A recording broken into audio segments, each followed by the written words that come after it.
ارشد ندیم کے انعامی check cash ہو رہے ہیں یا نہیں؟ پیرس اولمپکس 2024 میں جیولن تھرو کا فائنل جیت کر دنیا بھر میں ملک کا نام روشن کرنے والے ارشد ندیم پر انعامات کی بارش ہو گئی ہے۔ ارشد ندیم نے پاکستان کے لیے پہلا انفرادی گولڈ میڈل جبکہ 40 برس بعد اولمپک گولڈ میڈل جیتا تھا۔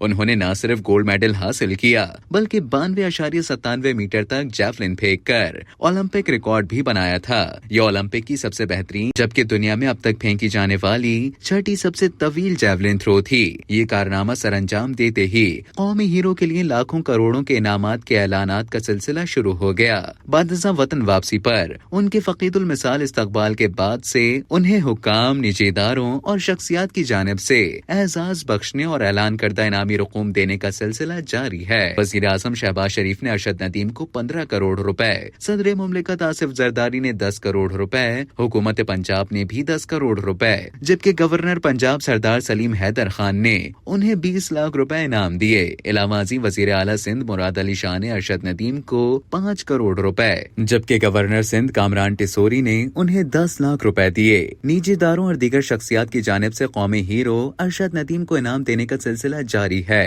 تاہم ایتھلیٹ کو ملنے والی زیادہ تر انعامی رقم چیک کی صورت میں دی جا رہی ہے، اور اگر دیکھا جائے تو اکثر ایسے افراد جن کے کارناموں پر انعام دیے جانے کے اعلانات سامنے آتے ہیں، ان کی جانب سے شکوے بھی سامنے آتے ہیں کہ ان کو یا تو رقم دی ہی نہیں گئی یا انہیں ملنے والا چیک کیش نہیں ہوا۔ اسی صورتحال کو مد نظر رکھتے ہوئے ایک صحافی نے ارشد ندیم سے براہ راست یہ سوال پوچھ ہی ڈالا۔ معروف گلوکار ابرار الحق نے جیولن ایتھلیٹ کے لیے ایک اعزازی تقریب کا اعلان کیا جس میں انہوں نے ارشد ندیم کو 15 لاکھ روپے کیش کا بھی انعام دیا۔ اس موقع پر وہاں ایک صحافی نے جہاں ابرار الحق سے سوال کیا کہ انہوں نے نقد رقم کیوں دی، وہیں ارشد ندیم سے بھی پوچھا گیا کہ کیا انہیں ملنے والی انعامی رقوم کے چیک کیش بھی ہو رہے ہیں یا نہیں۔ اس سوال پر وہاں موجود سبھی افراد ہنس پڑے اور ایتھلیٹ ارشد ندیم نے بھی قہقہہ لگایا اور پھر سوال کا سیدھا سا جواب دینے کے بجائے گول مول جواب دیا۔ ارشد ندیم نے کہا کہ دیکھیں، جو آپ مجھے محبت اور پیار دے رہے ہیں، میرے لیے یہی سب کچھ ہے۔